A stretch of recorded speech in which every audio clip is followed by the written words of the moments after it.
বাবা তোলো তো একটা।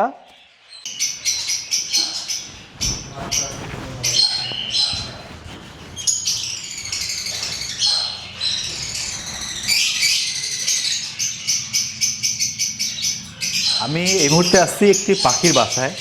এখানে এসেছি একটা কারণে। সে কারণটা হচ্ছে এখানে আমার কাছে 4টা কাগজ আছে। 4টা কাগজ আমি আর্ট করে নিয়ে আসছি। আপনারা এর আগে দেখেছেন যে আমি 4টা কাগজ নিজ হাতে আর্ট করেছি। এটা হচ্ছে একটা হাত পাখা মার্কা, একটা হচ্ছে ধানের শীষ, একটা হচ্ছে লাঙ্গল, একটা হচ্ছে দাড়িপাল্লা। তো এই 4টা মার্কার মধ্যে আগামী একদিন পরেই হচ্ছে বাংলাদেশের জাতীয় নির্বাচন। জাতীয় নির্বাচনে কে বিজয়ের মুকুট পরবে সেই ভাগ্য নির্ধারণের জন্য এখানে আমি আসছি।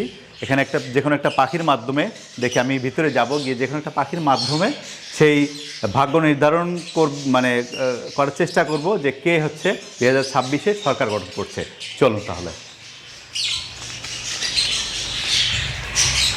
হ্যাঁ, আর মাত্র একদিন পরেই হচ্ছে আমাদের দেশে জাতীয় নির্বাচন, সবচেয়ে আকাঙ্ক্ষার নির্বাচন। আমরা সবাই 17 বছর ধরে অপেক্ষা করছি এই একটা নির্বাচনে হচ্ছে আমরা ভোট প্রদান করব। তো সেই সেই নির্বাচনের মাঠে কে বিজয় গ্রহণ করবে, কে পড়বে বিজয়ের মুকুট, সেই অনুযায়ী এখানে 4টা দলের মার্কা আঁকা আছে: দাড়িপাল্লা, ধানের শীষ, লাঙ্গল এবং হাত পাখা।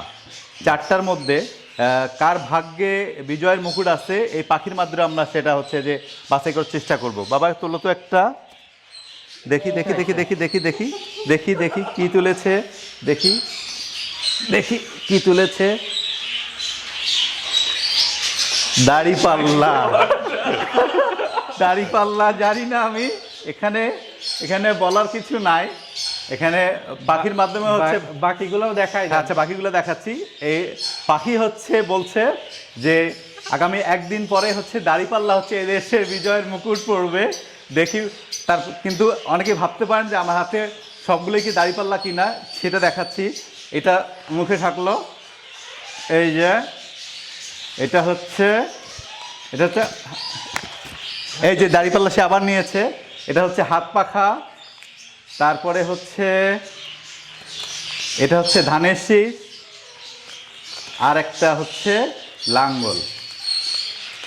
এই যে এটা লাঙ্গল। 4টা মার্কাই ছিল। দাড়িপাল্লা কিন্তু সে আবার নিয়েছে। এই যে দাড়িপাল্লাটা পড়ে গেছে।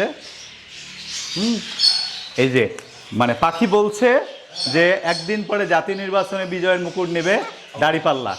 দেখা যাক কি হয়। দেখা হবে আগামী নির্বাচনের পর। পাখির গণনা সত্যি হয় নাকি মিথ্যে হয়। কামড় দিও না। ওই